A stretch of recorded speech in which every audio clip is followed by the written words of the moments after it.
बिस्मिल्लाहिर्रहमानिर्रहीम। अस्सलाम वालेकुम बच्चों, उम्मीद है आप सब खैरियत से होंगे। एक बहुत इंपॉर्टेंट टॉपिक हमारे पास शॉर्ट के पॉइंट ऑफ व्यू से है और वो हमारे पास टॉपिक है जी पावर का। शॉर्ट क्वेश्चन के पॉइंट ऑफ व्यू से इंपॉर्टेंट है हमारे पास। अब यहाँ पॉइंट हमारे पास आ जाता है कि हम पावर की अगर अब बात करें तो पावर को अलग हमें स्टडी करने की ज़रूरत क्यों है। हम वर्क को कैलकुलेट कर चुके हैं तो हमें इस पावर को अलग से स्टडी करने की ज़रूरत क्या है। तो जो डेफिनेशन ऑफ वर्क है वो हमें वर्क के बारे में तो बताती है कि जब भी आप किसी बॉडी पर फोर्स लगाएंगे डिस्प्लेसमेंट कवर होगा, वर्क होगा। लेकिन पावर एक ऐसी चीज है जो इसको टाइम के साथ रिलेट करती है।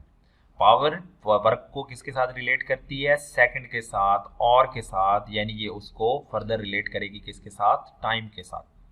तो ये हमें बताती है कि किस रेट के साथ वर्क जो है वो परफॉर्म किया जा रहा है ऑब्जेक्ट के ऊपर। रेट मतलब विद रिस्पेक्ट टू टाइम। तो इन सिंपल मैं यहाँ पर ये कह सकता हूँ कि वर्क हमें टोटल जो एनर्जी ट्रांसफर है वो बताता है, लेकिन कितनी देर में कितनी एनर्जी ट्रांसफर हुई वो हमें कौन बताती है? पावर बताती है। इन जनरल ये कंसेप्ट है। उसके बाद डेफिनेशन है सिंपल सी, आप छोटी क्लासेस में ऑलरेडी ये पढ़ चुके हैं, मैट्रिक में आपने पावर के बारे में पढ़ा होगा। तो ये होती है work done per unit time. Work done per unit time is called power. दूसरा जो पॉइंट हमारे पास है वो ये है कि रेट ऑफ डूइंग वर्क जो है उसको भी हम पावर का नाम देते हैं। रेट ऑफ डूइंग वर्क मतलब विद रिस्पेक्ट टू टाइम जो वर्क परफॉर्म करेंगे वो भी हमारे पास पावर होगी। इसका फार्मूला हम लिखेंगे तो कुछ यूं लिखेंगे, P is equal to W over T। Rate of doing work with respect to time ये हमारे पास पावर है, P is equal to W over T। तो ये हमारे पास एक पावर की एक सिंपल डेफिनेशन आ गई। उसके बाद जो नेक्स्ट पॉइंट हमारे पास आ जाता है वो दो टाइप्स हमने देखनी है पावर की। एक है एवरेज पावर और एक है इंस्टेंटेनियस पावर। अब एवरेज पावर क्या होगी? एवरेज पावर ये है कि अगर आपके पास एक बॉडी, एक कोई मशीन है, वो नंबर ऑफ वर्क परफॉर्म करती है। फॉर एग्जांपल एक फैन भी बेसिकली एक मशीन ही है, एक एजेंसी है। तो ये फॉर एग्जांपल एक फैन जो है वो W1 पर वर्क परफॉर्म करता है इन टाइम T1। फिर W2 वर्क परफॉर्म करता है इन टाइम T2, यानी डिफरेंट टाइम के लिए हम इसको ऑपरेट कराते हैं। फिर W3 वर्क परफॉर्म करता है इन टाइम T3। तो ये अब आपको नजर आ रहा है कि ये तीन डिफरेंट टाइम में तीन डिफरेंट वर्क परफॉर्म कर रहा है। हमें इसकी एवरेज चाहिए, तो क्या करेंगे? एवरेज होती है ratio of total work to total time. Ratio of total work to total time, यानी इन तमाम वर्क्स को ऐड करें। ये आपके पास आ गया डेल डब्ल्यू। डेल डब्ल्यू क्या है? W1 plus W2 plus W3। और ये है total time del T. Del T क्या है? T1 plus T2 plus T3। तो ये इनकी जो रेशो है वो हमें क्या दे देगी? एवरेज पावर देगी। तो एवरेज पावर क्या है? Ratio of total work to total time is called average power. ये हमारे पास एक सेकंड डेफिनेशन आ गई एवरेज पावर की। इंस्टेंटेनियस पावर, नेक्स्ट जो डेफिनेशन है वो किसकी है? इंस्टेंटेनियस पावर की। अब इंस्टेंटेनियस पावर ये है कि बेटा हम एक फॉर एग्जांपल एक फैन ऑपरेट कर रहा है, एक एजेंसी ऑपरेट कर रही है, तो हम ऐसा नहीं है कि फिर उसके रुकने का या एक सर्टेन टाइम का वेट करें। हम जैसे जैसे वो बॉडी वर्क कर रही है हम हर इंस्टेंट पे पावर को कैलकुलेट करना शुरू कर दें, यानी हर एक सेकंड के बाद उसका वर्क कैलकुलेट करें डिवाइडेड बाय उसका टाइम। तो हम क्या करें? उसकी पावर कैलकुलेट करना शुरू कर दें। तो ये पावर होगी instantaneous power. Power of a body, power of agency at any instant of time, किसी भी लम्हे, किसी भी सेकंड में या सेकंड के भी पार्ट में जो आप पावर कैलकुलेट करेंगे वो इंस्टेंटेनियस पावर होगी। तो ये हो गई power at any instant of time. और हमेशा जो हम इंस्टेंट लेते हैं आइडियली वो इंस्टेंट हम बहुत ही स्मॉल लेते हैं, इतनी स्मॉल कि हम कहते हैं वो अप्रोचेस टू क्या हो? जीरो हो। बहुत ही इंस्टेंट, ताकि हमें हर एक इंस्टेंट का, हर एक सेकंड के पार्ट का भी वर्क पावर मिलना शुरू हो जाए, वर्क मिलना शुरू हो जाए। तो इसको हम लिखते भी यूं है, power instantaneous is equal to limiting value of delta T approaches to zero. ये है limiting value of delta T approaches to zero, यानी हमने लिमिट अप्लाई कर दी कि time interval approaches to zero है। तो उस वक्त जो वर्क होगा, उस इंस्टेंट पे जो टाइम होगा, इनकी रेशो हमें क्या देगी? इंस्टेंटेनियस पावर देगी। तो ये हमारे पास, इसको यूं भी डिफाइन कर सकते हैं, limiting value of delta W over delta T as the time interval approaches to zero is called instantaneous power. तो ये हमने पावर को डिफाइन किया और ये हमने पावर की जो है वो डेफिनेशन देख ली, टाइप्स देख ली। प्रॉपर्टीज ऑफ पावर की बात करते हैं। तो प्रॉपर्टीज ऑफ पावर में सबसे पहली चीज, क्योंकि पावर रेशियो है, पावर आपके पास रेशियो है W/T, वर्क ओवर टाइम की, तो वर्क के बारे में भी जानते हैं आप, स्केलर है और टाइम भी स्केलर है, तो इसका मतलब अल्टीमेट रेशियो जो पावर आएगी that is also a scalar quantity. तो power is also scalar quantity. Unit of power की बात करें तो जैसे हमने कहा कि ये वर्क ओवर टाइम है, तो वर्क का यूनिट आप जानते हैं किसकी इक्वल होता है, जाउल के, और टाइम का यूनिट होता है सेकंड, तो ये होती है जी joule per second. Unit of power is joule per second, और उसको SI यूनिट, एक साइंटिस्ट वॉट है उसके नाम पे ही वॉट दिया गया है, तो SI unit is what, also joule per second. Definition of what की बात करें तो सेम डेफिनेशन आपके पास है, अगर आपकी एक बॉडी 1 जाउल वर्क करती है 1 सेकंड में, तो उसकी पावर क्या होगी, 1 वॉट होगी। सिंपल सी डेफिनेशन है, आप ऑलरेडी जानते हैं। The power is said to be 1 watt if 1 joule of work is done in 1 second, 1 joule of work is done in 1 second, then this power will be 1 watt, capital W से represent करेंगे। तो ये हमारे पास next point आ गया, properties आ गई, definition of what आ गई। अब next चीज देखें जी, हमने यहाँ पर बात की पावर की कि पावर है work done per unit time. अगर मैं टाइम को इस साइड पे मूव कर दूं तो जो वर्क है वो किसकी इक्वल आ जाएगा, वो इक्वल टू आ जाएगा पावर मल्टीप्लाइड बाय टाइम। तो इसका मतलब ये है कि work is equal to, work का एक और फार्मूला आ गया था, product of power and time.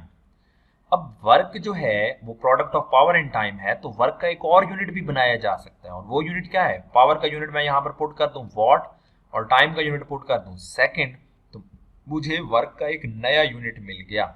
तो यही चीज यहाँ पर बताई गई है, other unit of work other than joule, वो क्या हो सकता है, वो हमारे पास है W is equal to P into T, power का यूनिट वॉट, टाइम का यूनिट सेकेंड, तो वर्क का मुझे एक और यूनिट मिल गया वॉट सेकेंड, और watt second is equal to joule होगा। वॉट सेकेंड को हम डिफाइन करें तो हम ये कह सकते हैं कि ये बेसिकली वर्क डन है जो 1 सेकेंड में परफॉर्म होता है। एक ऐसी चीज, एक ऐसी एजेंसी, एक ऐसी बॉडी वर्क परफॉर्म करती है जिसकी पावर 1 वॉट है। तो work done in 1 second by an agency whose power is 1 watt, इसको हम वॉट सेकेंड का नाम देंगे। ये हमारे पास वॉट सेकेंड का एक यूनिट आ गया, और ये बेसिकली कमर्शियल यूनिट है। ये बेसिकली कमर्शियली अगर हमने वर्क को कैलकुलेट करना हो तो इसको यूज करते हैं। और अगर commercial unit of electrical energy की बात करें, एक बहुत इंपॉर्टेंट MCQs के तौर पे भी आता है, commercial unit of electrical energy को देखें तो वो किलोवाट आवर होता है। यहीं से निकला है, ये जो हमने ऊपर वाला पॉइंट देखा, इसी से निकला है एनर्जी का एक और यूनिट किलोवाट आवर। ये MCQs के तौर पे बोर्ड के पेपर में आ चुका है कि commercial unit of electrical energy क्या होता है, तो commercial unit of electrical energy is kilowatt hour. ये कैसे आया, जैसे ये क्वेश्चन आपके पास है, W is equal to PT, यहाँ P की जगह मैं पावर पुट करता हूँ किलोवाट में, पावर किस में पुट करता हूँ, किलोवाट में, और टाइम की जगह टाइम में और पुट कर दूं, तो ये बेसिकली क्या बन जाएगा, किलोवाट आवर। तो अगर मैं इसको डिफाइन करना चाहूँ तो मैं ये कहूँगा ये बेसिकली वर्क है किसका, एक ऐसी बॉडी जिसकी पावर है 1 किलोवाट, और वो कितनी देर के लिए ऑपरेट करे, 1 आवर के लिए ऑपरेट करे। तो 1 kilowatt hour is the work done in 1 hour, work done in 1 hour by an agency whose power is 1 kilowatt. एक ऐसी एजेंसी, एक ऐसी बॉडी जिसकी पावर 1 किलोवाट है, वो 1 घंटे के लिए ऑपरेट करे, तो जितना वर्क करेगी वो होगा 1 किलोवाट आवर के इक्वल होगा। तो ये एक और डेफिनेशन हमें मिल गई, और हमसे एक प्रूव भी कराया जाता है, और वो हमारे पास है कि प्रूव करें कि 1 किलोवाट आवर जो है वो 3.6 मेगा जाउल है। ये प्रूव कराया जाता है कि 1 kilowatt hour is equal to 3.6 mega joule. आपसे पूछा जाता है, शॉर्ट क्वेश्चन नोट कर लेंगे बेटा, define 1 kilowatt hour and show that 1 kilowatt hour is equal to 3.6 mega joule. ये हमारा शॉर्ट क्वेश्चन है, बहुत इंपॉर्टेंट शॉर्ट क्वेश्चन है। मैं इसको प्रूव करता हूँ यहाँ पर। 1 किलोवाट आवर, किलो के बारे में आप जानते हैं, किलो होता है 1000, तो ये आ गया 1000 वॉट। और एक और में, एक घंटे में, एक और में कितने सेकंड होते हैं, 3600 सेकंड, तो ये आ गया 1000 watt into 3600 second. 1000 as it is, watt की जगह joule per second into 3600 second, तो सेकंड से सेकंड कैंसिल होके ये हमारे पास बन जाएगा 3600,000। इसको मल्टीप्लाई करेंगे तो ये बन जाएगा 3600,000, जिसको आप राउंड ऑफ करेंगे तो 3.6 इन 10 पावर 6 और 10 पावर 6 इक्वल टू होता है मेगा, तो ये प्रूव हो गया 3.6 मेगा जूल के। तो ये एक बहुत इंपॉर्टेंट शॉर्ट क्वेश्चन हमारा हो गया। एक और शॉर्ट क्वेश्चन हमारे पास है, वो ये है जी, ये हमारे पास एक और शॉर्ट क्वेश्चन है जो हमसे कहा जाता है drive relation between power and velocity. दो और क्वांटिटीज को हम रिलेट कर रहे हैं और पावर और वेलोसिटी का रिलेशन ड्राइव कर रहे हैं। Drive relation between power and velocity, ये यूं भी आ जाता है, show that P is equal to F dot V, P is equal to F dot V। तो F इंटू V का जो डॉट प्रोडक्ट है वो पावर देता है, ये पॉइंट हमने प्रूव करना है। तो इसको प्रूव करने के लिए हम एक सिचुएशन लेते हैं। कंसिडर एक बॉडी है जिसके ऊपर हम एक फोर्स लगाते हैं F, जो कि कांस्टेंट फोर्स है, और इस कांस्टेंट फोर्स के नतीजे में बॉडी वेलोसिटी v के साथ मूव करती है, जो कि कांस्टेंट वेलोसिटी है। तो फोर्स लगाई, उसके नतीजे में बॉडी कांस्टेंट वेलोसिटी से मूव करना शुरू कर दे। हमने इंस्टेंटेनियस पावर की इक्वेशन अभी देखी, तो ये होती है limiting value of delta T approaches to zero, del W over del T, work done per unit time, और साथ लिमिट लगाई अप्रोचेस टू जीरो। अब हम ये भी जानते हैं वर्क होता है F डॉट डी, तो ये बन गया del W is equal to F dot delta T. क्योंकि देखें बेटा फोर्स कांस्टेंट है तो इसको तो मैं डेल F नहीं लिखूंगा, लेकिन डिस्प्लेसमेंट कॉन्टिन्यूसली बढ़ रहा है फोर्स के लगने से, तो इसलिए इसको लिखा डेल डी, क्योंकि ये चेंज हो रहा है। तो यहाँ पर वही चीज आई, limit delta T approaches to zero, del W की जगह आया F डॉट डेल्टा डी, नीचे आया डेल्टा टी। अब ये जो फोर्स है ये कांस्टेंट फोर्स है, ये टाइम पर डिपेंड नहीं कर रही। जो फोर्स है ये कांस्टेंट फोर्स है, ये टाइम पर डिपेंड नहीं कर रही। ये टाइम पर डिपेंड नहीं कर रही तो इसको मैंने लिमिट से बाहर ले लिया, तो F बाहर आ गया, डॉट, और ये लिमिट इस इक्वेशन पर एप्लीकेबल है क्योंकि डिस्प्लेसमेंट टाइम डिपेंडेंट है। तो limit delta T approaches to zero, del D over del T. तो आप जानते हैं डिस्प्लेसमेंट ओवर टाइम ये होती है वेलोसिटी, डिस्प्लेसमेंट ओवर टाइम ये क्या होती है, वेलोसिटी। और अगर आपने लिमिट अप्लाई कर दी स्मॉल अप्रोचेस टू जीरो, तो वो वेलोसिटी अब बन जाएगी इंस्टेंटेनियस वेलोसिटी। तो ये बन गई P is equal to F as it is आ गया, और इसकी जगह आ गई V इंस्टेंटेनियस। इन जनरल इसको हम लिखेंगे F डॉट V। ये हमारा एक शॉर्ट क्वेश्चन का एक छोटा सा प्रूव है, P is equal to F dot V। अब यहीं पर फाइनली हम इसको डिफाइन भी कर सकते हैं। पावर की एक और डेफिनेशन हमें मिली कि पावर क्या है, the scalar product of force and velocity. The scalar product of force and velocity is called power. तो ये बेटा हमारा पावर का एक टॉपिक है, बहुत सी डेफिनेशंस हैं, कुछ कंसेप्ट्स हैं, कुछ इंपॉर्टेंट शॉर्ट क्वेश्चंस हैं, ये हमने लाजमी देख लेने हैं। लास्ट पे इस लेक्चर में मैं आपको दो एग्जांपल्स दूंगा। ये एग्जांपल 4.1 है, ये हमने लाजमी करनी है, बहुत इंपॉर्टेंट एग्जांपल है। और यही ग्राफ एज इट इज, ये जो ग्राफ आपको यहाँ पर नजर आ रहा है, ये बोर्ड के पेपर में एज MCQs आ चुका है। अब यहाँ आपको कहा गया है कि एक फोर्स एक्ट करती है ऑब्जेक्ट के ऊपर अलोंग एक्स एक्सिस, और वो बॉडी मूव करती है फ्रॉम 0 टू 6 सेंटीमीटर, जैसे ग्राफ में दिखाया गया है। ये ग्राफ आपको दिया जाएगा बेसिकली, और कहा गया है वर्क कैलकुलेट करें। मैं जस्ट आइडिया दूंगा, बाकी आपने खुद इस चीज़ को कैलकुलेट कर लेना है, इजी एग्जांपल है। तो इन सिंपल बेटा हमें ये ग्राफ दिया गया है और हमें कहा गया है कि वर्क कैलकुलेट करें। अब हम ये पढ़ चुके हैं कि area under the graph, area under the force displacement graph, वो जो हमारे पास फोर्स डिस्प्लेसमेंट ग्राफ है उसका एरिया वर्क डन के इक्वल होता है। तो यहाँ अगर हम देखें तो हमें दो शेप्स मिल रही हैं, इनके अगर हम एरिया अंडर द ग्राफ को कैलकुलेट करें तो हमें वर्क मिल जाएगा। अब पहली ये जो ब्लू शेडेड आपको रीजन नजर आ रहा है ये रेक्टेंगल है, तो यहाँ आपके पास होगा work done under the work done represented by the area of rectangle. तो ये रेक्टेंगल आपके पास है, और रेक्टेंगल का एरिया क्या होता है, लेंथ इनटू विड्थ। तो ये रेक्टेंगल की विड्थ आपके पास है, तो ये जो रेक्टेंगल की आपके पास है ये लेंथ मौजूद है। तो अगर आप यहाँ पर देखें तो विड्थ आपके पास कितनी आ रही है 4, और लेंथ आ रही है 5। तो ये वैल्यू यहाँ पुट की गई है 4 इंटू 5, तो ये वर्क कितना बन गया 20 जूल के करीब बन गया। 4 इंटू 50, तो ये वर्क बन गया 4 इंटू 5 सॉरी, तो वर्क बन गया 20 न्यूटन मीटर 20 जूल। दूसरी आपको ये डायग्राम नजर आ रही है, ये है ट्राइंगल। ट्राइंगल का जो एरिया होता है वो होता है 1/2 base into height, 1/2 base into height. ये है इसकी बेस, ये ट्राइंगल की बेस है, और ये ट्राइंगल की आपके पास हाइट मिल रही है।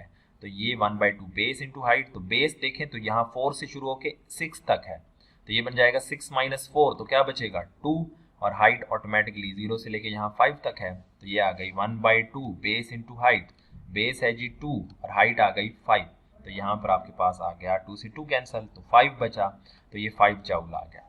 तो ये area under the rectangle, area under the triangle, दोनों को सम अप करें तो टोटल हमें वर्क मिल जाएगा जो 20 + 5 25 जूल है। इसको जरा ध्यान से देख लेंगे, इजी है, उम्मीद है हो जाएगी आपसे। दूसरी इंपॉर्टेंट एग्जांपल 4.2, अभी जो टॉपिक पढ़ा हमने उससे रिलेटेड है।